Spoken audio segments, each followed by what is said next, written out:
Hello everyone, Namaste. My name is Pooja Yadav and I am here to discuss biology for grade 9th and 10th as per CBSE. जी हाँ, मेरे videos में मैं बात करती हूँ 9th और 10th class का बायोलॉजी का कोर्स जो CBSE ने प्रेस्क्राइब किया है उसके बारे में. Since CBSE adopts books which are constructed and developed by NCERT, I'll try to stick to NCERT books only. And all exams which are conducted by CBSE are also NCERT oriented exams. See, NCERT constructs books which are very concise, in which every single word has a very significant and elaborated explanation.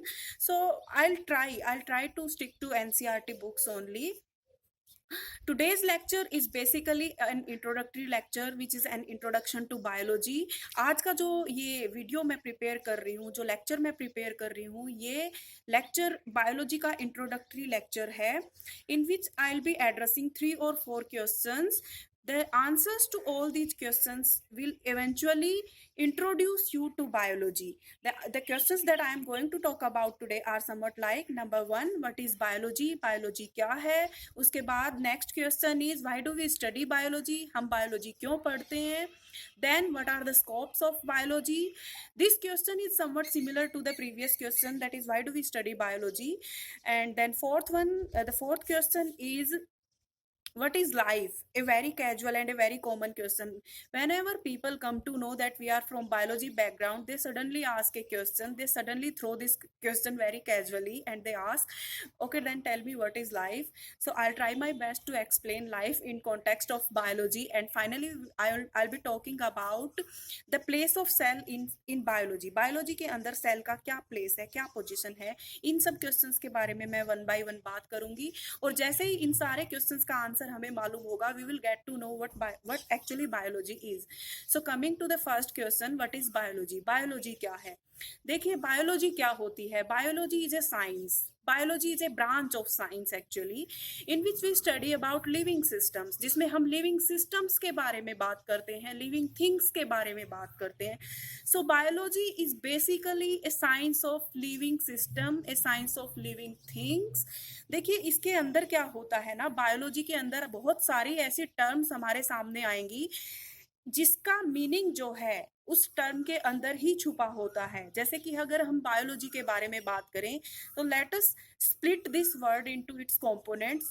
Biology, bio plus logos. Bio means life या living systems and logos means study. तो the study of living systems is, the study of living things is biology. Next is why do we study biology? हम biology क्यों पढ़ते हैं? देखिए, सिर्फ biology ही नहीं, किसी भी चीज के बारे में जब हम पढ़ते हैं, किसी भी फील्ड, किसी भी ब्रांच, किसी भी साइंस के बारे में या किसी भी सब्जेक्ट के बारे में जब हम पढ़ते हैं तो एक बहुत कॉमन क्वेश्चन हमारे दिमाग में आता है कि why do we study this? हम क्यों पढ़ रहे हैं इसको? The most simplest answer to this question is to acquire knowledge and to implement that knowledge in our day to day life. किसी भी चीज को हम पढ़ते हैं ताकि हम उससे नॉलेज एक्वायर कर सके और उस नॉलेज को हम अपनी डे टू डे लाइफ में इम्प्लीमेंट कर सके. और a very selfish answer to this question is we study this for betterment of human life. Human life की बेटरमेंट के लिए हम ये सब स्टडी करते हैं. Next is what are the scopes of biology? Biology के क्या स्कोप्स हैं? तो देखिए, biology is a very broad science, बहुत ब्रॉड फील्ड है बायोलॉजी. और यहाँ पे जो हम स्कोप्स की बात कर रहे हैं, दो scopes are not related to the employment purpose और to the job purpose for the survival purpose. No, it's not that scope. यहाँ पे स्कोप का मतलब है कि बायोलॉजी की नॉलेज को आप कहाँ कहाँ यूज कर सकते हैं, किन किन फील्ड्स में यूज कर सकते हैं, किन किन एरियाज में आप यूज कर सकते हैं. यहाँ पे स्कोप का मतलब ये है. तो बायोलॉजी ब्रॉडली डिवाइड की गई है दो ब्रांचेस में, दो फील्ड्स में. First is botany and then zoology. Botany is the science of plants, यानी कि बॉटनी बायोलॉजी की वो ब्रांच है जिसमें हम प्लांट्स के बारे में स्टडी करते हैं. And zoology is the branch which deals with animals, जो कि एनिमल्स के बारे में हम स्टडी करते हैं. तो ये दो तो ब्रॉड ब्रांचेज हैं बायोलॉजी की. इसके अलावा बायोलॉजी की और बहुत सारी ब्रांचेज हैं. देखिए, स्कोप का मतलब क्या है? आज हम जिस एरा में जी रहे हैं, today's era is an era of interdisciplinary sciences. Yes, आज जो एरा है, आज का जो समय है, today's time is the time of interdisciplinary sciences. Interdisciplinary sciences का क्या मतलब होता है? इंटरडिसिप्लिनरी का मतलब होता है जब आप दो या दो से ज्यादा सब्जेक्ट्स की नॉलेज को, दो या दो से ज़्यादा फील्ड्स की नॉलेज को आप एक दूसरे के साथ इंटीग्रेट करते हैं, इनकॉर्पोरेट करते हैं, और उस नॉलेज को आप यूज़ करते हैं ह्यूमन लाइफ की बेटरमेंट के लिए। तो इसी तरीके से बायोलॉजी का जो मैंने बोला कि जो स्कोप है वो बहुत ब्रॉड है, वो ब्रॉड इसीलिए है क्योंकि जो डिफरेंट और साइंसेज हैं या जो डिफरेंट और सब्जेक्ट्स हैं, उन सारे सब्जेक्ट्स के साथ बायोलॉजी को इंटीग्रेट किया जाता है। जैसा कि आपने सबने सुना होगा बायोफिजिक्स के बारे में, जिसमें हम फिजिक्स और बायोलॉजी की नॉलेज को एक दूसरे के साथ इनकॉर्पोरेट करते हैं। बायोकेमिस्ट्री के बारे में, जिसमें हम केमिस्ट्री और बायोलॉजी की नॉलेज को एक दूसरे के साथ इनकॉर्पोरेट करते हैं। बायोमेडिसिन है, इम्यूनोलॉजी है, न्यूरोफिजियोलॉजी है। All these are branches of biology, yeah, all these are integrated sciences, interdisciplinary sciences. तो यहाँ पे what all I am trying to say is कि biology has a very wider scope because this era is an era of interdisciplinary sciences, जहाँ पे हम biology को दूसरे subjects के साथ, दूसरे फील्ड्स के साथ इनकॉर्पोरेट करके और बायोलॉजी के स्कोप को और ज़्यादा एनहेंस करते हैं। उसके बाद नेक्स्ट क्वेश्चन है what is life. So to answer this question I would like you to know one thing, and that is that there are certain things which can't be defined. कुछ ऐसी चीजें होती हैं जिनको डिफाइन नहीं किया जा सकता, उनको समझना इजी होता है, and life is one such thing.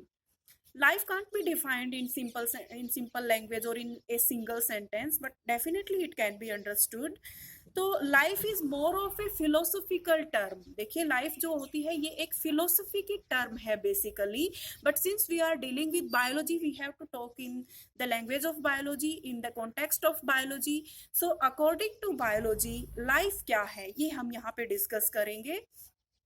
C, in biology life, the term life pertains its significance to living systems or living things.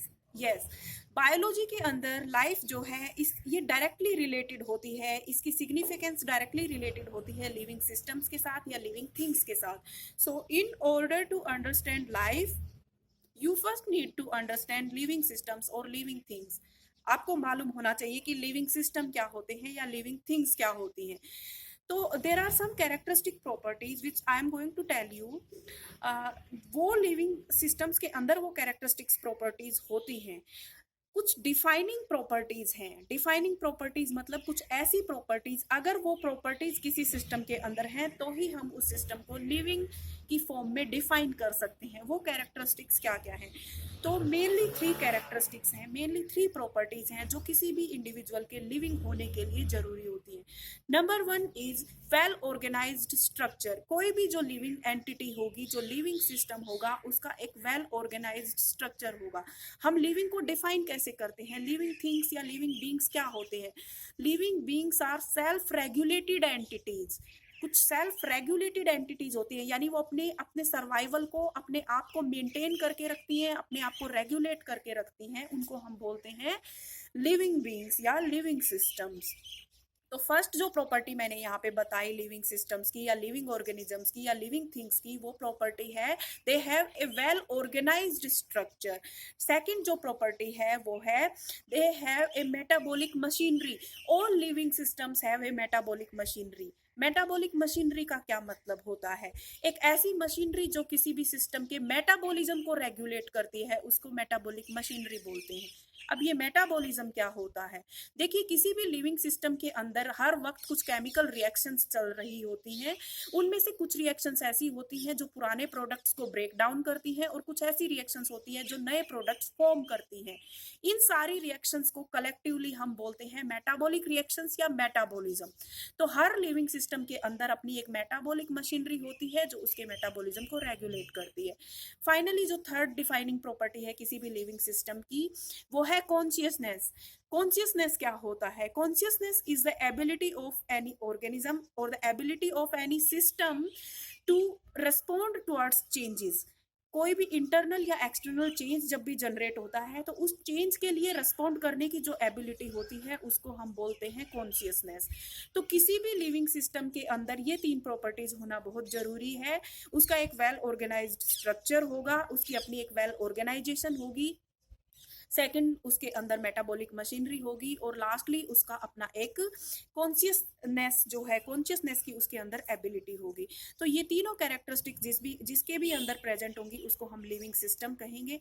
अब देखिए सेकंड पॉइंट जो है मेटाबॉलिक मशीनरी, उस पॉइंट को मैं थोड़ा सा और इलेबोरेट करूंगी। यहाँ पे हमने बोला कि मेटाबॉलिक मशीनरी मतलब वो मशीनरी जो किसी भी लिविंग सिस्टम की मेटाबॉलिज्म को रेगुलेट करती है, और मेटाबॉलिज्म मतलब केमिकल रिएक्शंस। अब मान लीजिए किसी भी लिविंग सिस्टम के अंदर जो केमिकल रिएक्शंस हो रही हैं वही सारी रिएक्शंस हम लेबोरेटरी के अंदर किसी टेस्ट ट्यूब के अंदर कैरी आउट करते हैं, तो क्या हम उसको लिविंग सिस्टम कहेंगे? जी नहीं। लेबोरेटरी में टेस्ट ट्यूब के अंदर जो रिएक्शंस हो रही हैं वो रिएक्शंस लिविंग रिएक्शंस हैं, लेकिन वो सिस्टम लिविंग सिस्टम नहीं है। लिविंग रिएक्शंस जब किसी वेल ऑर्गेनाइज्ड स्ट्रक्चर के अंदर होती हैं तब हम उस सिस्टम को लिविंग सिस्टम कहते हैं। तो living reactions are different from living systems. तो ये 3 प्रॉपर्टीज मैंने आपको बताई लिविंग ऑर्गेनिजम्स के बारे में या लिविंग सिस्टम्स के बारे में। तो यहाँ पे एक सीरीज मैंने स्टार्ट की थी 4-5 क्वेश्चंस की, जिसमें से 4 क्वेश्चंस को मैं आंसर कर चुकी हूँ। What is biology, why do we study biology, what are the scopes of biology, and then what is life या what are living systems. Finally जो एक और क्वेश्चन है इंट्रोडक्शन में ही, वो है what is the place of cell in biology. Biology के अंदर सेल का क्या रोल है, क्या प्लेस है। अब देखिए जिस तरीके से आप इसको ऐसे समझिए, जैसे जब हम घर बनाते हैं, मकान बनाते हैं, तो हमें वी रिक्वायर ब्रिक्स। तो एक घर बनाने में ब्रिक्स का जो रोल होता है उसी तरीके से बायोलॉजी में सेल का रोल है। या अगर आप इसको साइंस की लैंग्वेज में ही समझना चाहते हैं तो आप ऐसे समझिए, जो रोल एटम का फिजिक्स में होता है वही रोल सेल का बायोलॉजी में है। अब हमने बताया कि biology is the science of living things. Living systems के बारे में हम बायोलॉजी में पढ़ते हैं, और जो लिविंग ऑर्गेनिजम्स या लिविंग सिस्टम्स होते हैं उनकी बेसिक स्ट्रक्चरल और फंक्शनल यूनिट जो होती है वो सेल होती है। तो cell holds a very significant role and a central role in biology. Biology में सेल का एक बहुत ही सिग्निफिकेंट रोल है, एक सेंट्रल रोल है। पूरी बायोलॉजी जो है, the whole biology revolves around cell. Cell के बारे में ही पूरी बायोलॉजी होती है। फिर चाहे सेल का वो एक्सटर्नल स्ट्रक्चर हो या इंटरनल स्ट्रक्चर हो, चाहे मोलिकुलर लेवल पे हम बात करें, हम बात करेंगे सेल के बारे में ही। तो ये सब तो था इंट्रोडक्शन, इसका बायोलॉजी का इंट्रोडक्शन था ये। To have a better insight into biology you need to subscribe to the YouTube channel which is Pooja biology RPS. इस चैनल पे मैं बायोलॉजी के वीडियोज अपलोड करती हूँ, 9th और 10th क्लास के बायोलॉजी का कोर्स अकॉर्डिंग टू सीबीएसई। तो उस चैनल को आप सब्सक्राइब करिए, तो उस पे आपको बायोलॉजी के और वीडियोस मिलेंगे जिसमें हम बायोलॉजी को we will have a deeper and better insight into biology. So till for now, thank you so much.